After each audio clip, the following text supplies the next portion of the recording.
Q broadcast, it's taking the world by storm. People are cutting the cord to their high cable bills and moving away from streaming services like Netflix, Hulu, and others for something better. Q broadcast. For just $60 a month, you'll get access to every channel you could ever want, including HBO, Cinemax, and Stars. And the best part, there are no contracts, no hidden fees, and you're free to cancel anytime. With Q Broadcast, you can enjoy streaming live TV, movies, and top series on up to 5 devices at once. Whether you're at home or on the go, Q Broadcast makes sure your entertainment is always at your fingertips. Imagine being able to watch all your favorite channels from anywhere, anytime, without any restrictions. We're talking about thousands of movies, hundreds of TV series, and a huge library of live channels, all in one place. And don't forget video on demand and pay-per-view events. Those are included at no extra cost, so you'll never miss a big event again. Now, take a second and think about your current cable bill. You're probably paying anywhere between $100 and $300 every month, locked into long-term contracts and hit with surprise rate increases. With Q Broadcast, that's a thing of the past. It's just $60 a month. No contracts, no extra fees, no hidden costs, and no price hikes. Why juggle multiple subscriptions like Netflix, Hulu, and cable when Q Broadcast gives you everything you need in one convenient package? People everywhere are switching to Q Broadcast, saving money and getting more content than ever before. So, what are you waiting for? Click the link in the description and sign up for Q Broadcast today. Just $60 a month, no contracts, no hidden fees. It's time to take control of your entertainment and start streaming smarter.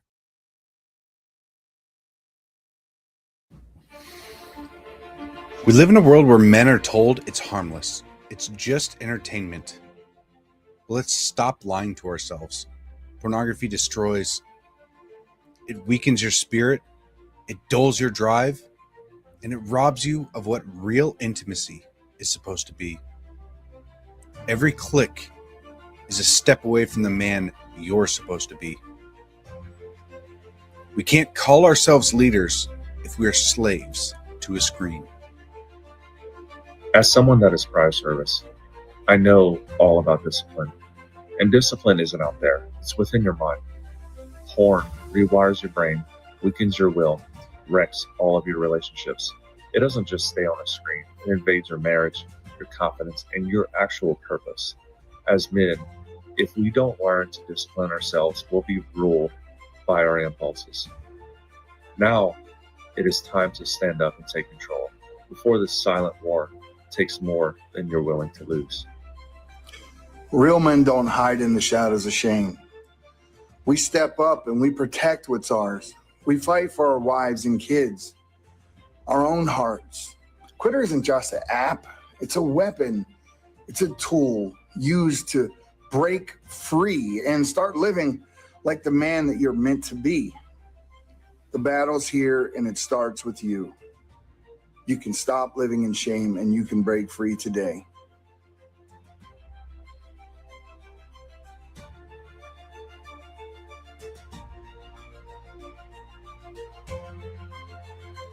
Of Q Broadcast, it's taking the world by storm.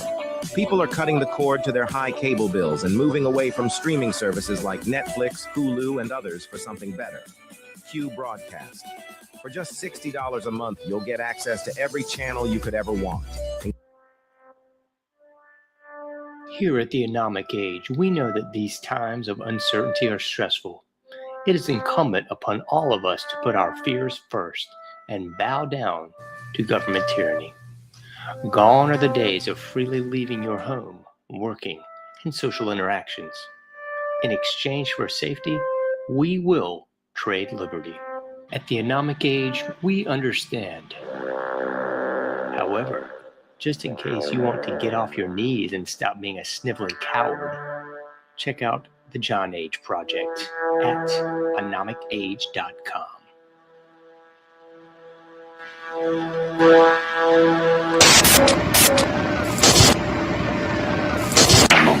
Meet Ann Morrissey, who is here with her daughter, Dareth. Dareth is 17 years old. Mrs. Morrissey, I don't have to tell you that most parents would be extremely depressed if their daughter came home one day looking like this. I assume that was your response shock, anger, depression? What was it? I was extremely angry. I really went bananas. Yeah, how old was she when this happened? Possibly 13, 14 years old. We're talking like it's a disease, isn't it? Well, Yeah. How did she explain it to you, Mrs. Morrison? there was very poor communication until we went into counseling. And it almost broke up our family. But through counseling and Serena, I can understand it better. What do you understand? That she feels like she doesn't want to be like everyone else, and she wants to be her own person. And through the dress code and her lifestyle, she's expressing this. It doesn't conform with our rules, but we're learning to cope, and it's a very, very difficult thing. Extremely difficult. Dareth, let's let you talk for yourself. You're from Long Beach, California. I just can't handle being like everybody else because that's what everybody else wants, you know. Just because somebody else does something does not mean that I have to do it. You know, I have my own morals and ideals, and I go by them. Are you drug-free, Dareth? Yes, I am. Is this a political statement then? Do you have some misgiving about the society that you see? Yeah, there's a lot of problems, you know. A lot of the people are really aware of what's going on, you know, and I don't like it, you know. There's a lot of problems. What? I don't like the way society is based. What bothers you? Give us some of the misgivings you have. The rich, the poor, the people starving, the wars, you know. Why can't, you know, everybody just get along and just live their life?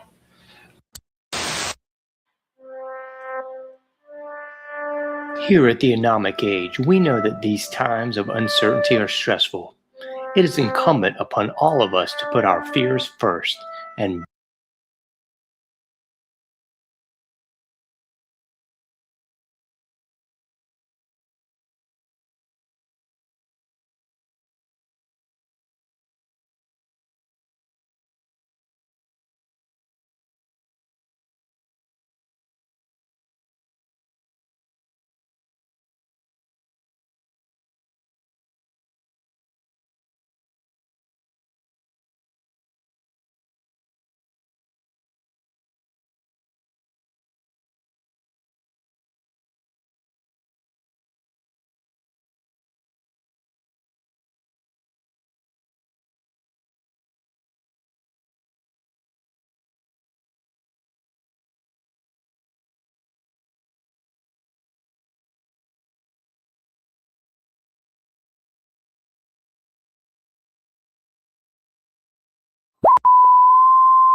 Alan, Real and Kevin.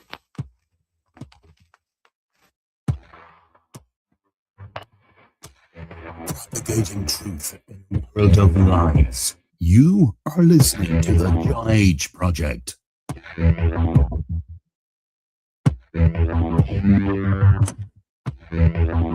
Trust no one. Trust no one. Trust no one.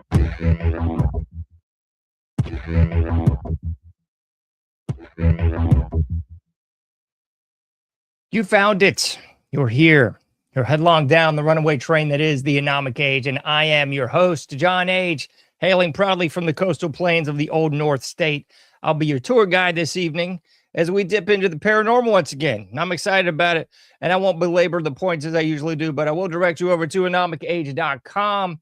If you've not already done so, please like all the likes, subscribe to all the subscriptions, paypal.me/anomicage, patreon.com/anomicage as well.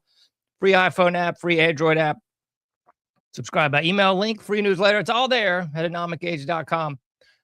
We got a great guest today, so I won't do my usual talk as I sometimes belabor and get off track here. We got Sharon Day with us in the Anomic Age today. Sharon is a screenwriter, producer, popular blogger of ghost hunting theories. and the author of 24 books. She grew up in an actively haunted home that was a Civil War hospital for both the North and the South during the war. That experience fueled her passion for all things unexplained, as well as a keen skill for psychometry, I believe, uh, physical objects moving. She grew up as well with a great sense of humor, and her thinking outside of the box and questioning everything really brought her where she is today. No subjects are off limits, which is perfect for this show. She gets into ancient civilizations, giants, quantum physics, aliens, Bigfoots, treasure hunting, urban exploration. Oh man, you're talking my language now. And we already talked a little bit about horror movies, or spook movies, as my grandmother used to call them here in the South. So we got so much to talk about today, and I'm so thankful for your time, Sharon. Thank you so much for being with us. Well, thanks for having me on. Love to talk about this stuff. And it's amazing. I didn't even realize the urban exploration was in the Vitae there until I read it a second, third time. I'm like, oh my gosh, we got so much to talk about. This is beautiful. Yeah, it is a passion. Yeah. And we got to send people to your site as well. Ghosthuntingtheories.com. I'm going to go ahead and put that on the screen for everybody to see, ghosthuntingtheories.com. So definitely a lot of good stuff there. I was just kind of perusing that last night, getting ready for the show, and there's a lot we got to talk about on this thing. It's beautiful. Good. So first time on the show, we got to kind of begin at the beginning, I guess. What got you into all this? Your bio touched on the Civil War hospital, but I mean, I feel like there's a whole lot there that really sparked your interest in this. I know there is. I'm not a guest that'll say I've been doing this for 20 years. I literally was born into it. When I was born long ago, I was born dead. I had no signs of life. And it took some time for them to get any signs of breathing, brain activity, heartbeat. And I think that might have left me with sort of a little bit of a foot on both sides. And I was born and raised in like you said, it was built in the 1750s as a fort against Indians. And later on during the Civil War, it was owned by Quakers, and it was taken over by the North and used as a hospital in Fairfax, Virginia. And they had built a fort on the property too, so there was a lot of battling there, which later on as I grew up, I did a lot of metal detecting and uncovered tons of artifacts that we showcased for the historical tours and such. But the house was also known as a very haunted location. The floorboards were still stained with the blood of the soldiers. Jeez. During the war, the South took it back and used it for the same purpose, so both sides had died there. And it was an extremely actively haunted place, and the land was haunted as well. And as a child, I would dig up artifacts and I would rush to my mom and I'd hand them to her and I'd be like, hey, this is James Fitzpatrick's. He lives in New York. He's a reporter, blah, blah. And I'd go on about like who had this object. And my mom would just shake her head like, oh, you're so cute. You're going to be a writer someday. Well, when the age of internet happened, I decided to look up some of the names and people, and I was completely accurate. So I had some weird skills. I think growing up in that atmosphere, being exposed to history, being atop of a running stream with a basement made of stone, it was a perfect haunting vessel. It just sort of held everything in. And as a child, I thought it was perfectly normal. Like, my older siblings, when we moved in, they knew about ghosts, and they said, oh,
And as a child, I thought it was perfectly normal. Like, my older siblings, when we moved in, they knew about ghosts and they said, oh, it's haunted. That's scary.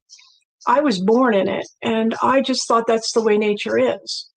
And as I got older and went to friends' houses, spent the night, I didn't feel anything.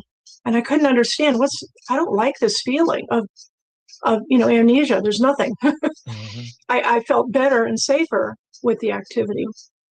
But my parents had a really good attitude. They said, look, these soldiers died here and there's 5 kids growing up in this house.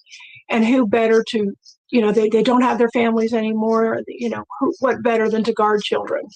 They were parents and they love kids. And so their attitude helped to look at it in a way that most people don't look at it. They think of it as a surprise, a threat, potential possession or evil or demons.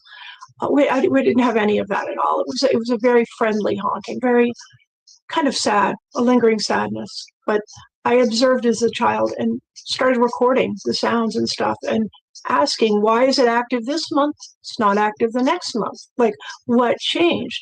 So really, ghost hunting theories later on in life became the obvious vehicle for me to say, let's look at these things differently. Let's not accept they don't know they're dead or they have unfinished business or that they're even souls. Let's just look at it like the phenomena and then, reverse engineer it, figure out where it came from and what it really is. And so that's kind of the attitude on ghost hunting theories. It started with ghosts. I encountered a Bigfoot. I encountered UFOs and aliens. So it expanded my curiosity into all subjects. Is this all in the same location you encountered these different phenomena? No, the ghosts were where I grew up. And actually, we had a summer house on the Chesapeake, and it was extremely haunted too. And my book, Growing Up with Ghosts, covers my family and I's experience at Aspen Grove. And then my Vacationing with Ghosts book talks about the Chesapeake hauntings. But then when I moved west, I started encountering UFOs. Throughout my life, I've had what you would call alien gray encounters. I'm contactee. And then when I lived for a while in California, we hiked the Sierras all the time. And that's where I had my first Bigfoot experience. And I really didn't know anything. But back then there was no internet. And Bigfoot wasn't something popularly talked about. All I knew was one time in the theater, I saw the Patterson film. And I thought, great, there's some kind of gorilla running around our woods. And I assumed it was Washington State. So, I was hiking in the Sierras in California. And when I saw this, my first thought is maybe it's a hiker. But when it came out in the light and I saw it quite clearly, it definitely wasn't human. The proportions were totally off. The coloring changed from black. When it hit the sunlight, it was auburn. Its stride, the length of its arms, the length of its body, the muscles, everything was off. And I'm an artist of human figure, so I knew something was wrong. But I was a little confused at the time because all I knew was it was supposed to be a gorilla. This was not a gorilla. This was somebody related to us. And it wasn't in Washington State. This was California. So that left a constant question in my head. What are we dealing with? Mm-hmm. Just to jump back on the ghost thing for a moment, you were doing basically like experiments with this. Did you get any like correlative factors? Is this something you experienced more in the summer, more in the winter? Was it based on humidity? You get that, what's that? The tape theory. You mentioned the proximity to water and the stone underneath, the old tape theory. Make a good haunted vessel, you need certain ingredients. I think sometimes some areas are better at recording history or maybe making little time lapses where you're just grasping a moment that you thought is over. But I kind of think past, present, and future all together. But because we're in this, this mortal 3D form, it's hard for us to conceive of everything simultaneously. I think when we move on, we'll figure that part out. But the ghost thing, I remember as a kid, we had one ghost that it seemed like every night, everyone had to be in bed. I mean, if the last person was out partying, one of my teenage siblings, and they came home late, that person had to be in their room. And then we would hear these booted footsteps going up the stairs very clearly. And of course, old, ancient 200-plus-year-old floors, they creaked a lot. And so we would hear that. And one time I just decided to take my dad's tape recorder and sit on the stairs and wait. And I waited and waited. And then it started up the stairs. And I'm sitting there with the recorder going, this thing stepped on the step that I was on. I could actually feel the step bow from the weight, which was just so weird because this thing's in an energy form. How does it have weight? Mm-hmm. But it stopped. This was the first time I'd ever heard it stop on the stairs. It's like it knew I was there and I knew it was there. It sensed something different, which made me think maybe this isn't just a recording. And then it moved on. Well, of course, I go to school at like 5th or 6th grade. I take the recorder. I'm like, I recorded it. Now, see, it was hard because our home was like the Munsters house. It was this creepy mansion on a hill with a lot of property, and everything around it was suburban tract houses. So growing up, the kids were terrified of our place. No one trick-or-treated there. No one, sometimes kids would dare each other to get on the property, but it was on the news all the time for the ghosts. So everyone was scared. So I play the recording. You can obviously hear these booted footsteps. And one of the kids is like, well, you just put your dad's boots on and made the sounds. And then it dawned on me at a very young age, this ghost detective stuff, I don't know how to prove it. And that's where I shifted and I said, I don't need to prove it. It's an experience. And I tell people that all the time, please, if you're going to go, ghost hunting, don't take equipment. Don't even take a camera. Don't take anything. Just take you.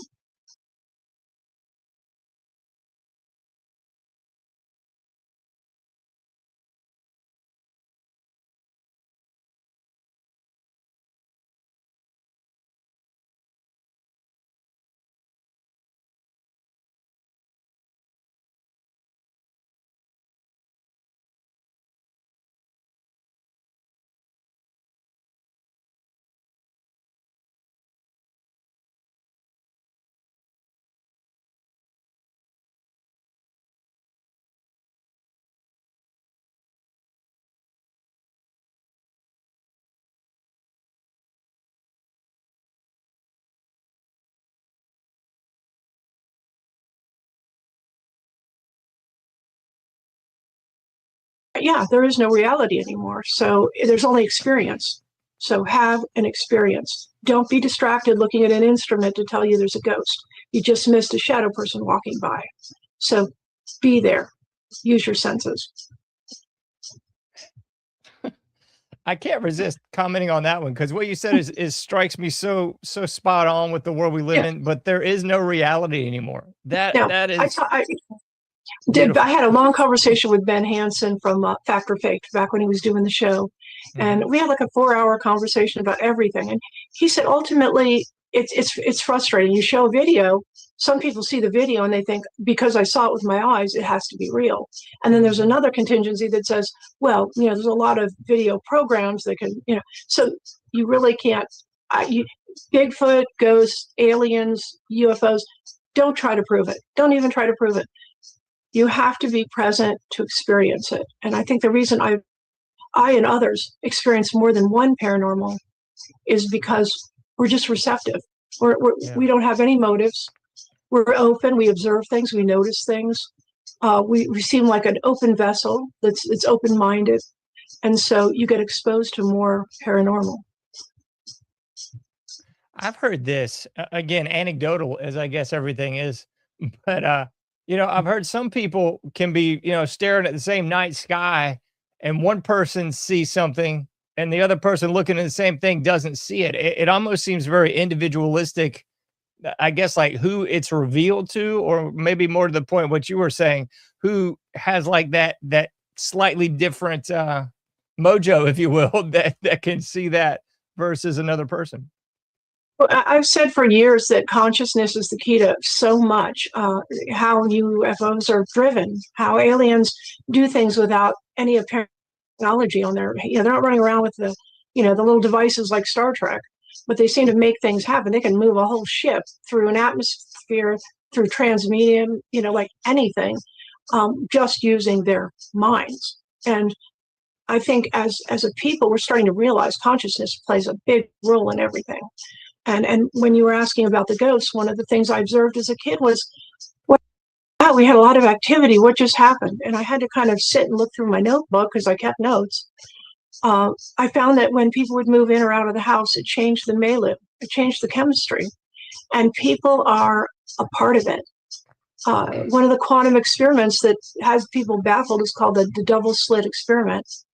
And when they were shooting photons, the outcome of what they did when they shot them through these slots was it changed if you're observing the procedure. It's like it knows you're watching and it changes the outcome. And we see that with ghosts, with Bigfoot, with any of this. The minute we go trying to hunt it down and watch it, we can't get it. Our consciousness is critical. And I think Stephen Greer is doing a good job with his, what is it, CE5, the protocol for calling in UFOs. It's very open-minded, very, non-threatening, very receptive. And I was doubtful about it until I actually tried to call on a UFO and I asked it what to do and it did it.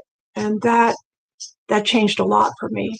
I realized we've got to work on what's going on in our heads. And I think this Disclosure Day discussion going on is really critical because they see we have the capacity. We don't have the practice for how to use our consciousness. We use it for evil, for greed, for bad thoughts about people. And I don't want to be I'm not one of those new age fluffy woo-woo people, but we clean up our thinking and we clean up our everything. Long time ago, I went into therapy dealing with the alien contact. And one of the things I learned was, the way you interpret something creates a feeling and then a reaction. So you get 4 people with a flat tire. One of them's dancing around, excited, worried, I'm going to be late for work, so now they're panicking. Yeah. Another person's thinking, well, this isn't a really good part of town. Now they're getting scared. So everybody, if you use logic to observe something and don't put any of your own absolutes and fears and, put it on trial, and put it on trial, see if it's worthy. And then you get a logical conclusion. And logic it's not the answer to everything, but it takes the emotive part out of it. And if we're going to use our consciousness, we're going to have to learn to be in a more meditative level, just open vessel. It's kind of funny you got on this same topic. I was talking to Grant Cameron on the last show, and I had no thought we were going to talk about consciousness, but we started talking about consciousness, and it's so spot on. I mean, if it's the Carl Jung thing or, the interconnectedness of us all, the 100th monkey, whatever you want to put on it, I think everybody kind of feels, a disturbance in the force, so to speak. I think we're all sort of on the people that, I'm trying not to be mean, the people that can feel, kind of like that Bruce Lee thing, feel it, you got to feel it. But, I think everybody does feel that sort of disturbance in the force, or, that collectively something's not quite right, or maybe it is right for us to get that disclosure envelope opened. I don't know. Yeah, I mean, it's collective consciousness. We are connected. I mean, obviously we learn from near-death experiencers too, that on the other side, everything is energy. It's all connected. Everybody's one. Everybody's in the zone.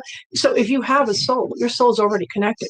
But the question is, are you so distracted by being a 3D mortal that you can't tap that soul? And that's the pathway. If you've ever had a day where out of the blue you start thinking about somebody you haven't seen in years, and then they email you that day, like, how does that happen? You start singing a song, you go in the next room, it's on the radio. Like that's when you're in the flow. And as a psychic, I mean, that's the place we dance. And I think everybody is a lot more empathic than we might think we are. My daughter is super like that. And it's funny you mentioned that, because a couple of nights ago, we had to go to like a bad section of town, and into the story, everything turned out fine. It wasn't a problem. But like on the way there, she asked me like, why do you feel uptight about this? Why are you concerned about this? And, she could feel my energy without me even speaking it. And I was like, oh yeah, well, here's why. But yeah, it's so spot on that I think we're all a lot more like that than we maybe like to think we are sometimes. Oh, absolutely. Yeah, it's amazing. I mean, when you tap into that, you tap into the what you'd say the Akashic records, like the all knowledge. It's a beautiful place, but we just have to grow as a people. And I think kind of what we're seeing with the alien interactions, I kind of feel like aliens don't just crash vehicles. It's like, here, let's throw one down and like to a toy to the dogs. Let's see what they do with it. You know, they're testing.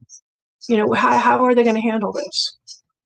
So hopefully we pass. What did you do to sort of like raise your own consciousness, or was it just kind of the collateral damage of everything you went through, from the ghost to the UFOs to everything? I mean, you went through some stuff, to put it nicely, and you know, maybe that raised your consciousness, or was it already there even as a young child that you just kind of, you know, matrix honed it a little bit? I assumed that it had to do with growing up in that environment where it was perfectly natural to see figures or hear things or things move. It just, to me, it was as natural as, you know, you jump off your bed and you go to the floor because there's gravity. You know, I assumed there's always, these are other ways of being. And I think probably ancient man, a lot of what people think is spiritual on their cave walls was really, they were interacting quite openly. And I think that experiment closed off to see what we would do if we weren't openly involved with others. But I do have a very early memory. When I was very young, I was probably about 4. And I woke up one night and I sat up in bed and I looked across the room and there was an alien gray. The alien gray was flanked by 2 tall whites. And in my kid mind, it also had like a stone on its forehead, like where the third eye is. And I thought of it as a crown. And I thought, oh, he must be a king and these are his guards. But there was nothing spoken between us, but the message was extremely clear to me. Basically, I gave you things that make you different, and you're going to go through a lot of life trials, but eventually you're going to start using those things I gave you. You have a mission, and you'll never see me again. And I remember as a kid feeling like sad because he was like a father figure in a way. Well, I tucked all that away until I was well into adulthood, and I started really using my skills. Now, I had gone through trials, and I had a lot more trials ahead. So apparently my mission wasn't ready yet, but I did get my DNA done. And what I found confounded me. I have 25 chromosomes, pairs of chromosomes instead of 23. And I looked at it, my 24th chromosome pair was empty. It had no proteins, no alleles. So I looked at the 25th, and it had all its proteins, and it had all its alleles, and it was not a replica of any other chromosome that I had. So I have some extra set of chromosome that I don't know what it's for. I don't know, but it's just another sample. But then as I got older and started realizing that others can't touch objects and know things, and have predictive dreams and do healings, and like I just had a wide variety of skills, and it became more and more clear that I'm different than everyone. But I was also in a situation in a marriage where my husband was atheist and didn't believe in anything at all, and did not want to hear about it, did not want me to talk about it, did not want me to use it. And so I tucked a lot of that away, afraid of it. It wasn't until I divorced him eventually that I started using the skills, and lo and behold, the Greys started visiting again. And the first time I was newly divorced, woke up, swung my legs over to go use the restroom, and there's an alien gray right in front of me near my bed. It's probably 4 feet away. And I knew out of the corner of my eye there was something else, and I turned, and at the corner foot of the bed there was another one. And I just felt it. I turned, and at the foot of the bed was another. And then there was one on the opposite side of the bed. So I had 4 of them surrounding the bed. And collectively, the first thing, I mean, mind speak is a weird thing. It's exactly like being a psychic. You don't hear words necessarily. You get knowledge. And now you have to figure out where the knowledge came from. It's like coming into a party late in the middle of the story, and you got to figure out the story. So there's a lot of interpretive you have to do. So when you're mind speaking, you know what they feel or think.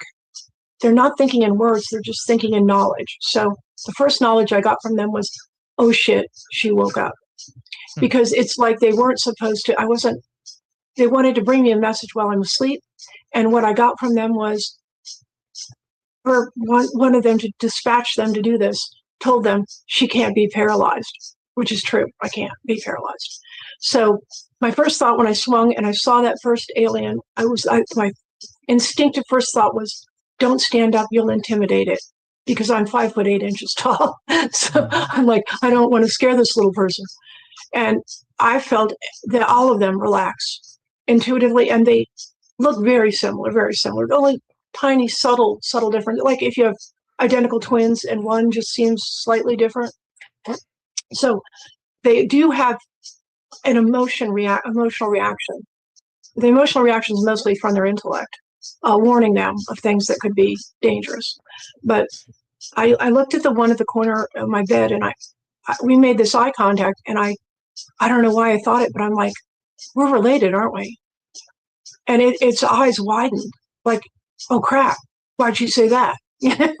And so I saw a light. I turned, and the one at the foot of my bed, this what I could only describe as a red-orange plasma light from its solar plexus area spread out, and it disappeared. It was gone. And it had nothing in its hands, no devices. They weren't carrying anything mechanical on them. But I did feel what made me turn my head first was his energy got very centralized, very tight, very, if you're near somebody that's nervous and you can just feel that energy, it was like that 1,000 times over. So something chemical or electrical was happening with that one. It went away. And then after it went away, the one beside me went away. Same way, the one at the corner of the bed did. And I looked over, and the one on the other side of the bed, I could feel it like panicking, like it wanted so bad to make the light happen, but it needed to concentrate, which is, once again, consciousness. It turned away, and I remember crawling across the bed. I wanted to touch it because I couldn't tell if it was skin or some kind of a suit that's molded onto their body, but it looked like ultra suede. It was kind of interesting. And I'm reaching for this guy. And I remember when he turned around, just trying to concentrate or whatever, I'm thinking, dude, I can still see you. Like turning around didn't make you go away. Yeah. And he just panicked. But then that light came and that thing was gone. But I can tell you when they left, the room temperature went way up for just like a second and a half.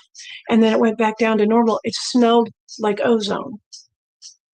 I jumped out of the bed, looked out the, Arcadia door, I'm looking, is there anything in the sky? Are there any lights? And then I turned the light on, looking on the carpet. Did they leave footprints? Checking out the whole apartment. But they had left me with a message, and the message was in what I call a zip file. They can give you a condensed amount of info, but it'll take you a day or two to slowly feel it release and know more and a little more and a little more. So the next day I knew what they had left me with was, you are using your skills and your mission is coming. Mm-hmm. At the time I was a medical transcriptionist, working from home, typing medical reports. They literally watched my keyboard. If I went away for 2 minutes to use the bathroom, they're like, where are you? You're not keying. Like it was the most miserable job. Yeah, the whole industry changed. I went from I made about a quarter of what I used to make because they were having computers do voice recognition. And then I became an editor, and the computer screwed everything up. So I spent more time editing the computer than it would have taken to type it. So I wanted out of the industry. Well, I had just started doing some stock trading. And so one day I got frustrated. I was really tired. I had to get up super early in the West Coast to meet when the stock market opens to research. So I'd get up at like 4 a.m. and I was writing books, I was running my blog, and I was doing a full-time job. So I was done. And so one day I sat down and I just said, little gray people, whoever you are, whatever you want, I can't do it unless I can leave my job. So help me leave my job. Tell me a stock I can buy, make enough money to leave my job. So the next morning I woke up and I had these letters in my head, INO, INO, INO. And I thought, wait, I used to trade a stock called INO. And I went back and looked at it and it was tasty. And I thought, well, let's try it. And so within 8 months, I had made plenty of money, left my job. Ironically, a week later, that company went bankrupt. So, so I was now I had full time that I could, well, not really full time because stock trading takes a lot of time, but I had a method to get out of that and to focus more. And I focused more and more. And then eventually the one from my childhood showed up. I woke up one night. I always know when they're there because I open my eyes and I'm wide awake and I have no reason to be this alert. There's somebody in the room. And I could see out of the corner of my eye a being, and I instinctively knew, all I can say is it's his energy. There's something different about each one. I knew it was the one with the crystal on his forehead from my childhood that said I would never see him again. So respectfully, I thought to myself, don't worry, I'm not going to turn my head. I'm not going to look at you. And there was a pause there. And then basically he said, this is your mission. He gave me the information, which I had to put into words. And I actually used a word I've never even used before. I don't know why I interpret it with this word. The mission was open and close the doorway, find the schism between the worlds, open and close the doorway at will in front of witnesses. Mm-hmm. And I thought, well, that's rubbish. Like I can barely open a car door, and you want some psychic door, some worldly door, interplanetary world. What is this doorway? What is this schism? Exactly. I actually had to look up schism because I knew it had to do with a difference in something, but it actually means like two ideologies, like a Republican and a Democrat. They have a schism between them. So now that's getting even weirder. And it took me 2 days to get through that zip file he left me, but he left me a vision of how the world is and how the world might be. And it was very humbling and very troubling in some ways, because right now it's playing out. He showed me that in the past, long ago, when man was first basically intelligent or set to be intelligent, that man openly interacted with all kinds of things: Bigfoot, aliens, other worlds, other dimensions, godly figures, angelics, whatever you want to call them. And they thought it was perfectly normal. That's how they always lived the moment they were born, sort of like I was born in a ghost house, and that was normal to me.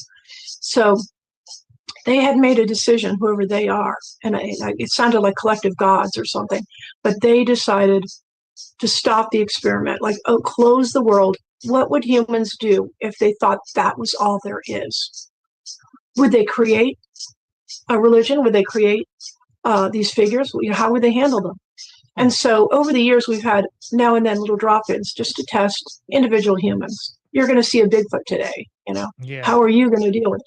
And it also said a lot about us, because most people didn't want to report them because they'd be weird, which is the opposite of how it had been. Well, they showed me that we are going to be having continued interactions with alien-looking things and UFOs. And it's a test to see how, as a society of humanity, how we handle something other that we didn't know was there or we didn't want to acknowledge. If we don't handle it well, if we handle it with anger and terror, they would close our world off completely from everything. And that would also include the heaven experience where souls go. Yeah. So I feel a responsibility, but I still don't know exactly what that mission thing is. I'm like, come back just one more time. I'm stupid. Try to explain it more. Yeah. I don't know. But it was a really humbling picture. And now I see that is happening now with all the disclosure stuff. People are coming out. They're not afraid to talk about it. And I hope that makes it familiar to people. And when people actually realize, like with Bigfoot, they really, we're in their living room and we're shooting animals and camping and drinking, and they still won't bother us. Yeah. So I think we need to kind of look at it that way. The aliens are watching us, but they're certainly not. And I know there are abduction cases, and I don't know that they're handled well. I feel as if it's yet part of the experiment, to check us out, to see how we're advancing, to see what diseases we're developing from the way we're living, and, just kind of tap into our intelligence, our emotional state, our chemical state, our electrical state. But I think there's a more humane way it could be done. Yeah. In probably. which, they just need that little pen with the red light on it, Sharon, is there a fan or anything on? I'm picking up like a low clicking sound on my end with your. Oh yeah, yeah. There's a ceiling fan on. That must be the clicking sound. Okay. Yeah.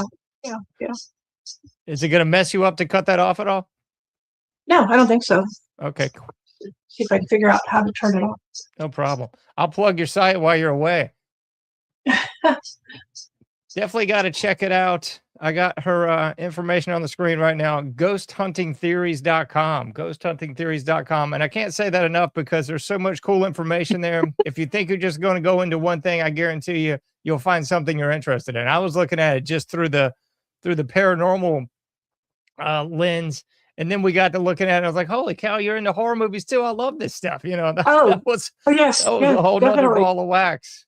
Yeah. I worked my way up to the #1 ghost hunting blog in the world. and I think I'm number 6 or 8 for paranormal subjects. So, but it took 18 years to get there. Yeah.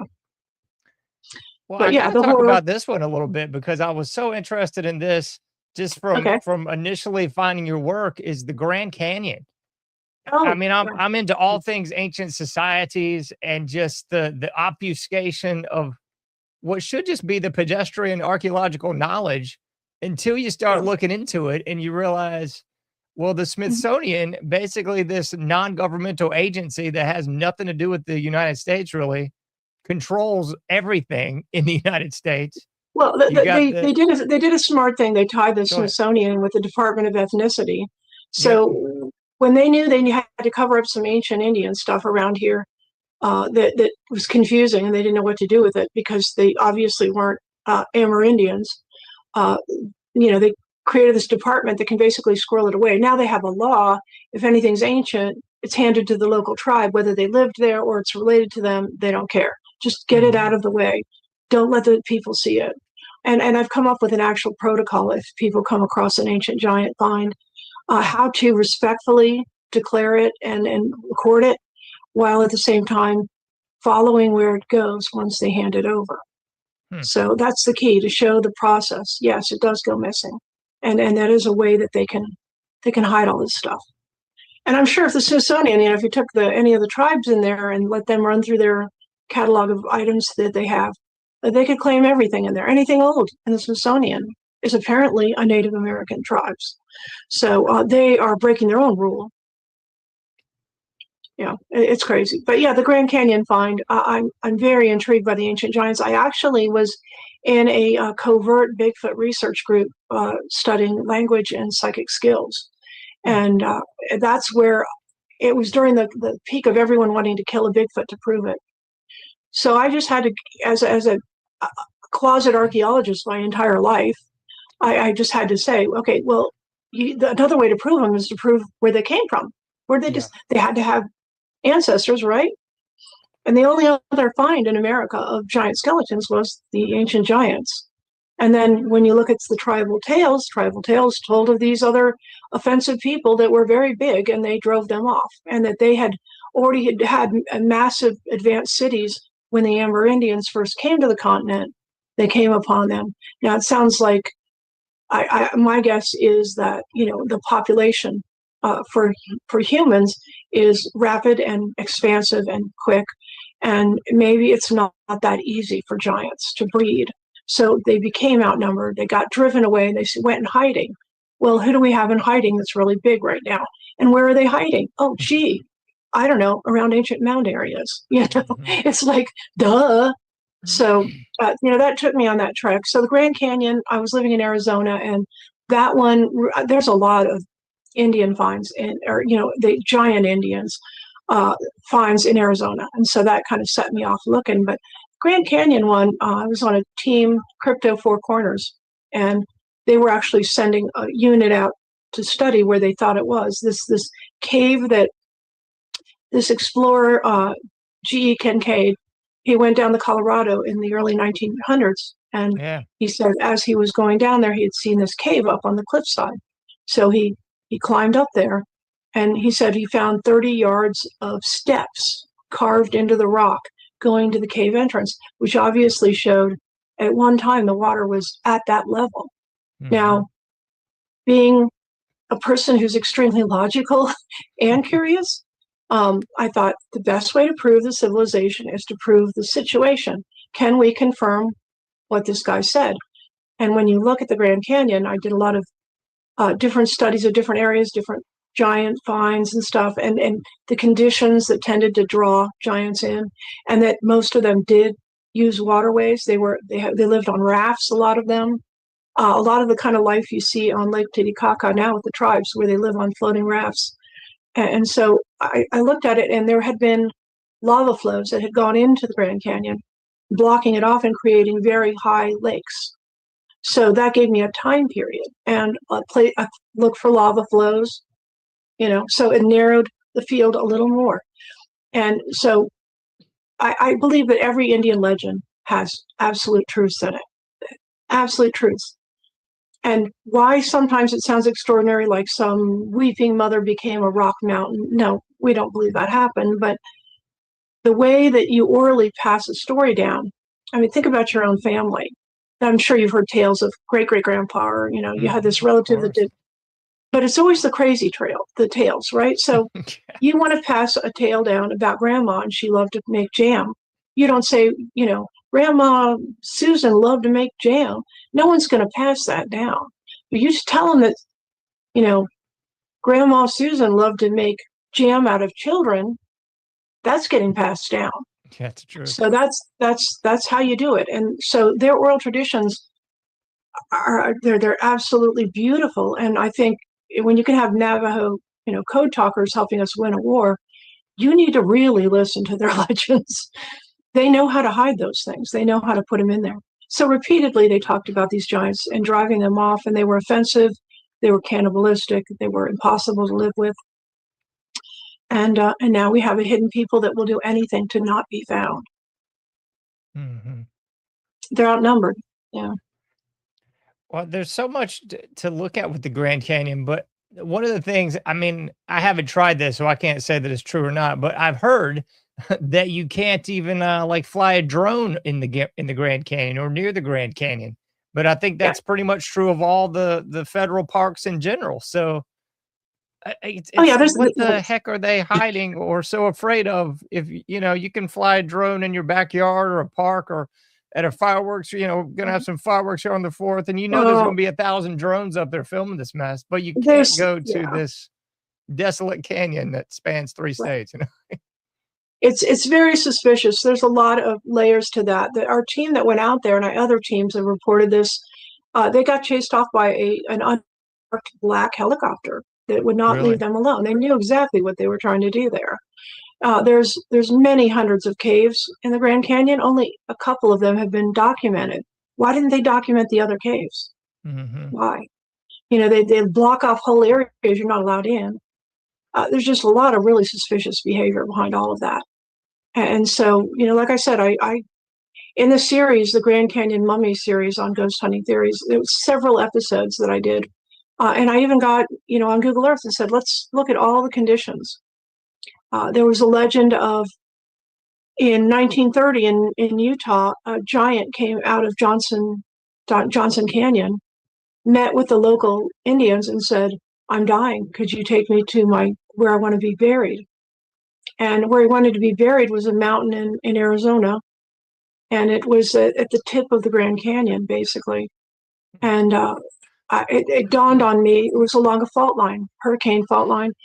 And that fault line runs up and down. Well, it also had millions of lava caves, or not lava caves, but tubes based on the faults that create caves in that kind of rock. So obviously it had all the conditions for what the Hopi called the ant people that lived underground. Yeah. And it dawned on me, these people were, this thing that G.E. Kincaid had found in the cave was a civilization of these grand mummies, and all of their treasures and all their seed catalog, everything, like they knew they had to hide there. So then that made me think, well, when did something happen there that people had to go underground and realize that we better collect our seeds, collect our animals, collect everything? What were they hiding from? And the closest I could get was either the meteor crater in Arizona. That was 50,000 years ago when that crashed in Arizona. But that would have been so devastating. Anything that could survive would have to go underground. Another thing was Mount Shasta in California, which often erupted about every 5,000 years. And those can be very devastating. So you want to protect your crops. You want to try to stay alive. You go underground. Now you meet the Hopi. You're the ant people. Like all of these things were making sense. So I took Google Earth. I went, followed the path where this Indian wanted, or this giant guy wanted to be buried. And then looked at the Grand Canyon, looked at the lava flows, and found the perfect place for this. Started zooming in, started looking around. And there's just so many possibilities there for where Kincaid found this cave. But what Kincaid had done was he took some of the artifacts, took them, went on a raft down all the way down to Yuma on the Colorado River, kept going. And when he was there, he sent these things off to Washington, where they promptly went missing within the Smithsonian. So after that, nobody could follow any of that information. It showed up in the Phoenix Gazette in 1909, the entire story. But people said, "Oh, that's just magazine trying to get attention." Well, it was the only news in the area. That was the news source.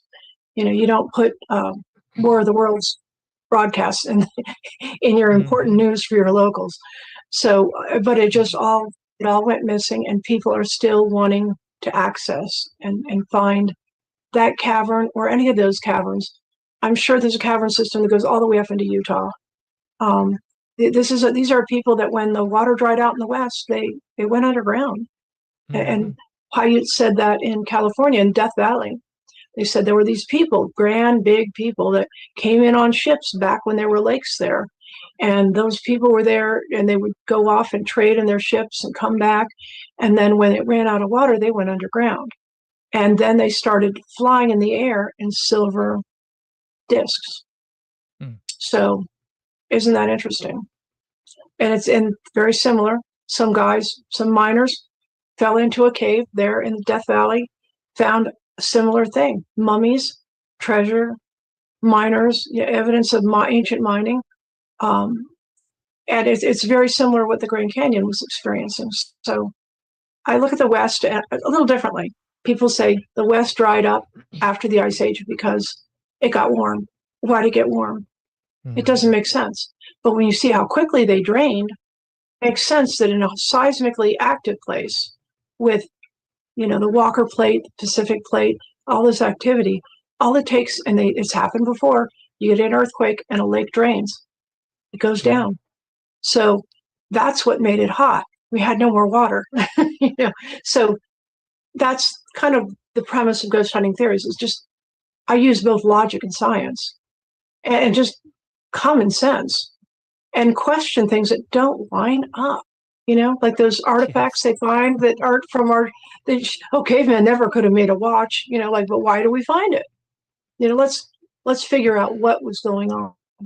It seems like there's got to be a correlation to me, because now, the rage is UAPs. They're all underwater vehicles. And we know the Great Lakes are a hotbed for this. Off the coast of California, hotbed for these UFO activities. So why wouldn't we look back a few thousand years and say, okay, well, where did there used to be water? The Grand Stinking Canyon. You think there's probably some leftover artifacts there? Oh, absolutely. Yeah. And Death Valley is a great example. There were several very, Lake Manly and Lake Panamint.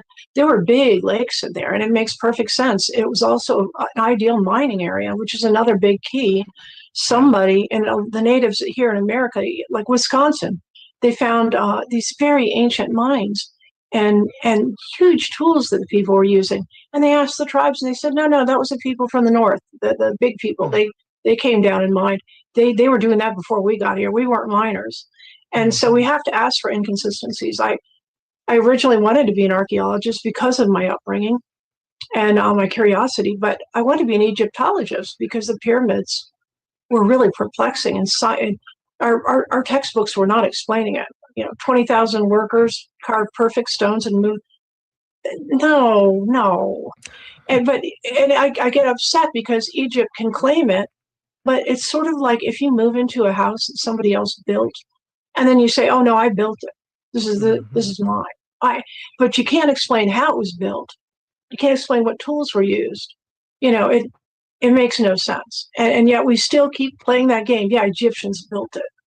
No, they moved in. They moved into an empty house, and it was that way in Teotihuacan in Mexico. Yeah. Yeah, exactly. The Aztecs even said, look, they'd been abandoned hundreds of years. We don't know what they used them for. We used them for what we thought they could be used for. But they can't tell you. They can't tell you how it was mined, why there's mercury underneath it, why there's mica in the surface of the buildings. They don't know. It's magic. And one thing I always come back to with a lot of these big sites is, where the bleep did everybody go? It's the same thing with Teotihuacan. You want to go to Cahokia, even down into Poverty Point in Louisiana. There's these big mythical sites, and everybody just said, we're just going to move. Like, people don't just do that. That's just absurd. It's like New York City going, hey, we're good. We're just going to take a couple years off and disappear. That's ridiculous. Kind of reminds me when they go, yeah, the dinosaurs were wiped out by a meteor. Oh no, dinosaurs are now birds. Sorry. Yeah. Which one? You know? But yeah, it's I kind of go back to the Younger Dryas, you know, when after the Ice Age, when everything was in the melty lakes and the oceans rose and all that kind of stuff. A lot of the flood myths, I think, really were describing civilization had gone to a point of advancement, and the experiment was done. That was it. Let's just get rid of it. So all of that is sitting there, and it was another culture. Did they look like us? I don't know. Look at their drawings. See what you think. But all of a sudden, all of that was gone, and so we have the remnants of it, and whoever's living there claims it, that it's theirs. And we ran into that with the Florida bog people. They found all these bog mummies, and they gave them to the local tribe. And then once they did the DNA sampling of them, they're European. You know, so just because you live there doesn't mean you invented it. Yeah, I mean, even the famous Kennewick man from Washington State, the DNA on that was like, yeah, it's not native. Sorry. And then of course they immediately concrete over the site, whisk away the body, and we're all like, yes. Okay, that sounds good. And so like that murder where suddenly they had the person, you know, they had them burned. They just put them away, like they're ashes now. You can't examine the body. You know, it's any way they can get rid of this stuff and squirrel it away. They do. There was a fight over Spirit Cave in Nevada for a long time between the tribe and the BLM, basically. You know, they said, look, let's solve this. Let's get DNA. Let's find out. You know, we're not going to let. We're not going to hand it to you. Your tribe wasn't even living here then. You know, you're a newer tribe in this area. And you know, eventually they had to go to court. They had to fight for that one. I mean, it's nuts to me, but it's every site now. I've told people this all the time. Any site of any importance is now a UNESCO World Heritage Site.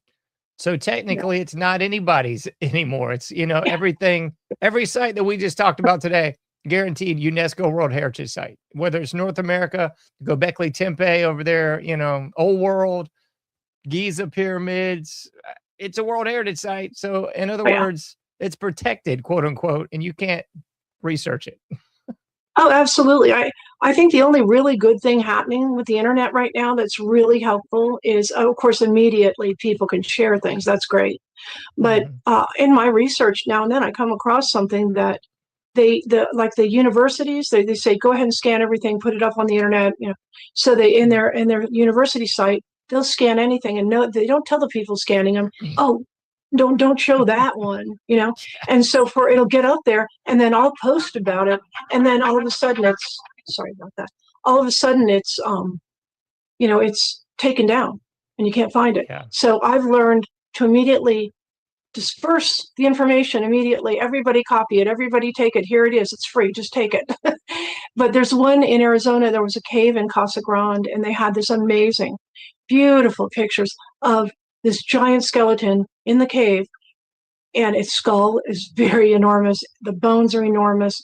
There's other bones mixed in with it that look more our size. And it was a beautiful, clear picture of this thing. And when I go, and that had been scanned, put up, nobody thought anything of it. It's a skeleton in a cave. What they didn't think is, that's a freaking big skeleton compared to the human ones. So I got the picture, and so then I thought, okay, I'm going to look into this. Can I go there? Can I go to that cave? Can I see it? That whole area is cordoned off, and they say there's some special owl that they're protecting there. Oh, boy. Yeah, so fenced in, high fences. You know, no, can't go there. So, they have their ways of doing it. So I have a few researchers. I have one that's way into his late 80s who was in with a lot of different tribes, and one of the tribes took him to ancient giant skeletons in a cave. He climbed down this old ladder that the natives had built, and it was near a pyramid lake. And he went down in there, and these things were standing up against the wall. They were mummified, they were dry, and they were enormous in size. And the elder that took him there said, you know, no pictures, do not take anything, do not come back here, never tell anyone where this is. They thought it was a very sacred place. They didn't know what the heck these things were. Maybe they were some great ancestor or something, but no one should see it. So he kept the secret. 25 years. When the elder died, he said, I know a place that has giant mummies, but I'm not supposed to go there. So over time, he started giving me the clues as to where it was. And all I could think of is we need somebody to go and live. I mean, you don't want to start in the middle of something. You want to literally say, we're going into this cave. Let's see what we find, and go in the cave. Film it live. Have the date, have the time, have the people with you. Show the way that you respectfully look at, photograph, or measure things, but don't mess with anything. They're all clues. Not that the Smithsonian is necessarily going to care about how it was arranged. They just want it gone. But then you call on the authorities. You say, I found this in a cave. When they arrive, you tell them how you found it. You explain you haven't touched anything. And then you get a business card, some kind of card or phone number from whoever's in charge of this case. And you haunt them to their death. The rest of their life, haunt them. Where is it? Unintended. What happened to it? So you show how it goes missing, because people say, oh, that's such an easy, yeah, right, Smithsonian stole it. Well, prove it. That's how you prove it. You stay within the law, because you shouldn't tamper with ancient finds. And I'm respectful of that. Don't mess with it. But you can look at it, you can photograph it, and you can hold up a tape measure. And then you can call the people that need to come in and give it to the native tribe, right? But we want to follow. Where did it go? After we gave you this find, where is it? What did you find out? And you're going to hear crickets chirp. And it's wild. A lot of people, when they think of this kind of stuff, they immediately think of the big bases. It's Area 51, it's Groom Lake and all this stuff. But the truth is, so much is hidden on military bases and properties for good reason. So nobody will ever have access to. The location is key. There's, I mean, just thinking locally here, not too far from me in Fort Bragg, there's an abandoned Rockefeller mansion on Fort Bragg. It's still there, but you just will never see it. And it's true of, I could reel off a couple other ones real close by, but Camp Lejeune, same thing. There's no mansion there, but there's a swath of property. Again, a lot of stuff there from what I've been told, but you won't ever find it. You're not going to get on base and go metal detecting, and they're not going to let you anywhere out of your car, basically. So, so much is hidden in plain sight that we're just never going to see. Oh, true. Yeah. I had a mentor in the oil and gas business, and he said before he was in the industry, he did trucking. He would truck supplies for oil and gas. And he said he was called into Nevada to an ancient mine there that's been closed a very long time. And he pulled up, and military people had him taking the truck with these huge water pumps. They were meant to pump massive amounts of water. And so he had to back the truck into this cavern, basically, and this mine. And then they unloaded everything. But the security was so intense that, it was get out of the truck, come outside, wait, and we'll bring the truck out when we're done. They just really didn't want him to know anything. And in searching about this mine, it hasn't had any activity. There shouldn't be any water in it unless there's some underground water. There's nobody mining in it. There's nobody using it. Certainly not the military. So what are they doing down there? Well, what are they pumping the water out of? What are they looking for? And the sad truth is, we're probably not going to find out.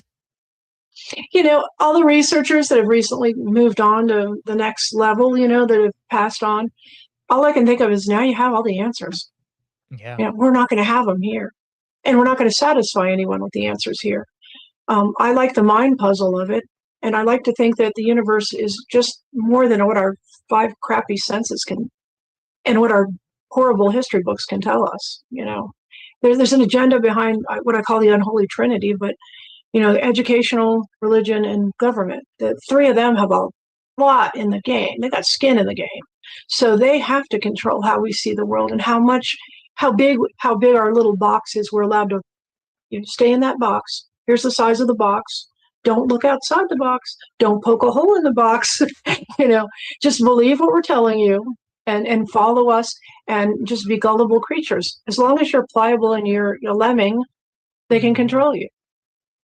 and it would ruin a lot of, and I know religion's going to have to deal with that too. And I think religion has evolved enough that they're not threatened by the concept of other beings, that other creations. I don't think that's, I guess they had their own Christ, or maybe the same Christ went to all of them. I don't know, but they'll find a way to make it work. Yeah. This might be a good question at the end here, because it kind of does connect all these dots. And it's sad to me that I think humans have, like, well, we know they do, attention span wise, we're shorter than a goldfish now. And I think social media has only made it worse. But sadly, everybody's got an expiration date, hopefully a natural one. But there's a litany of deaths that, hey, that's crazy. Hey, what happened to, and then sadly people just move on. It's a news story for 30 seconds. And then it becomes, nobody thinks about Michael Hastings anymore. Nobody thinks about Gary Webb anymore. It's so sad. But what's your take on all these dead scientists, researchers, and the like? I mean, Neil McCaskill, one of the obvious ones, is kind of the bigger name in the last few years, just because he had so much credibility as far as degrees and connections to the deep state, or connections to the deep projects, if you will. I don't know if it's even deep state, but he's just one footnote in the tens of 12 beyond that we've seen the last couple of years. What's your take on that? Well, there's different things going on. I was just talking to somebody the other day who was connecting with Bigfoot, and they believe that Bigfoot would help them move to a higher level. And I said, I think you got to be real careful what you wish for. Not that Bigfoot are bad, but they have kind of a hazing. If you want to move on, you have to prove that you can be a martyr, that you can handle. They will give you cancer. They will give you trials, financial issues. They'll give you relationship issues. They'll throw everything in your path they can to see if you're actually ready to move on. So in a way, there's a sort of martyrdom in all this, where we're being tasked with, would you pursue this? Not like, who would have thought of these scientists before if they hadn't have died? Mm-hmm. Now they're martyrs. Now we want to know. We want answers. So it's a way to kind of push us, instead of to hide knowledge, or some foreign government, or our own government, or the New World Order, or whoever in Illuminati, whatever you want. Instead of that, let's look at it in a whole different way. If people in the industry weren't dying, we wouldn't have noticed. It's like 9/11. We didn't think about what we took on airplanes until that happened, and suddenly we're very aware. So, that's. I think we have to look at the martyr aspect of this. Whatever reason that they passed on, they left a legacy of questions. And they are the very people who would say, please try to answer those. Mm-hmm. Continue it. Man, that's a pretty darn good point. I never thought of it that way. That's true. I would never know, McCaskill, if it wasn't in the news for at least 30 seconds. And then I think all the people like you and I went, what the? He was involved in what? Like, there. See, it comes out, it gets paraded. Yeah. So, I know it's getting a lot of attention and it's titillating to some, but I think it's a really good reminder of, let's really look at what they were doing. And did you know the government was studying this? And, let's wake up. It's kind of like if you were in a long marriage and you let your spouse handle the checkbook. You had no idea what was going on. And then one day you opened it up and went, oh, where's that money going? We need to start asking, where's that information going? What's happening out there? Where's our tax dollars going? And just how much technology is out there that we don't know about. I mean, that's the $1 million question, I think. Why the bleep are we still driving, gasoline powered cars if we can just interstellar travel, if we can hop in a wormhole and shoot to another dimension? Our priorities are a mess. I mean, look, the time we got the telephone, the time we got the car, now we have cell phones, and now you have, these wear eyeglasses that have a camera in them, but we still are driving around with a combustion engine. So, like, why haven't we advanced? I think it is major industries do have a factor. The oil industry is certainly not going to want to come up with anything else, and they will take your patents. I think there's reality to some of that, but we've also lost a lot of other industries. We don't have men delivering milk anymore. We don't have coal chutes in our houses. we manage to find new industries to work in. So we just have to evolve. And I think we're just being watched. Every now and then the aliens toss something at us and say, I wonder what they'll do with that.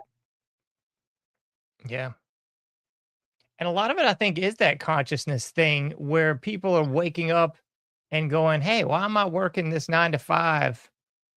Why am I paying these taxes for what exactly? Where, they're pulling money out of thin air, so I can pull money out of, and it's so silly. Well, look at all I mean, a lot of my retired friends, they have off-grid compounds now. I mean, they're in their 60s building solar units and living off the land. And I think that's awesome. We become slaves to the cable bill and, having your car washed at a service and getting your nails and toes done. And, it just tacks on more and more. And why? Because we're lemmings. We think we're supposed to need those things. That's true. I hope that's part of the consciousness that we're going to wake up from soon and go, hey, We are getting shaken awake. I think that's why we are seeing people doing the off-grid thing and the nomadic living. They're like, no, we've maxed out. We've maxed out. We can't do this. We want to actually live a life. That's the truth. Not a virtual one. Yes, not a flipping, got my Google goggles on or whatever. Like an actual real existence would be nice. Yeah, I know, really. Man, well, Sharon, it's been such a pleasure. We got to do this again because I don't think we even scratched the surface. I got so much more to talk to you about, but I don't want to take up too much of your time today. Give us the great site that everybody can find you. Plug your books. I know you got a lot going on. We didn't even get into the new stuff you're doing. So however you want to close out here, we got so much to come back to. So, well, I've relocated from Arizona to Georgia now. So I've got a whole new Eastern Seaboard to explore and things to cover and to do. And it's just going to take on a crazy rate of speed. But I'm also, because I am a screenwriter and a producer, we're in pre-production for a Western that I wrote. And I've got several other movies after that are coming up. One of them is a horror film, and it does involve ghosts. So I get to use my quirky way of seeing things. But I do love autumn and Halloween and all that stuff. But you can find, if you're interested in anything of any curiosity, if you just have a curious scientific mind or a spiritual mind or a spooky, dark, and gothic mind, whatever you're into, it's ghosthuntingtheories.com. And I have lots of books out, and I tell you, when my films are released theatrically, I will definitely showcase those. Absolutely. I'm putting the site on the screen for everybody right now, ghosthuntingtheories.com, and you can find all of her stuff there. I'm thinking you can get the books there. You can reach out to you. You can probably check out those premieres coming up, I hope. Oh, yeah. I'll always, especially when the horror one comes out, because it's the horror film I always wanted to see. And being an insider, I know exactly what we need. So, yeah. Amen to that. Please stop the remakes. No more remakes. Give me something good. No regurgitating I know you're not doing anything. that. I'm saying that to the universe. Yeah, Please stop the remakes. Honestly, I feel like I just had to roll up my sleeves and go, okay, enough. How many renditions of, just because they like the first one doesn't mean they need 80 versions of it. Yeah. I love the first few Amityville horrors. We're on like number 12 or something. I don't want any more. Yeah, Jaws 1 and 2 were okay, and then we had to go 3D, and these things never. Oh, it's terrible. That's the truth. Well, thank you so much for your time, Sharon. If you'll stick around for about 30 seconds, I'll say goodbye to you at the end here. Okay. All right. Thanks. Thank you so much again. Thank you for your time. It's been such a pleasure. No, thank you. Indeed. All right, folks. Well, goodness gracious, we got so much more to talk to. Well, hopefully we'll get Sharon back on to get in some of this other stuff. In case you missed anything today, remember you can pause, you can rewind, you can do all that good stuff. That's what I would recommend doing. As I always say, you can't do everything, but you can do something. So try to get out there, do your part, make a difference. And I'll be seeing you sooner than later in the Anomic Age.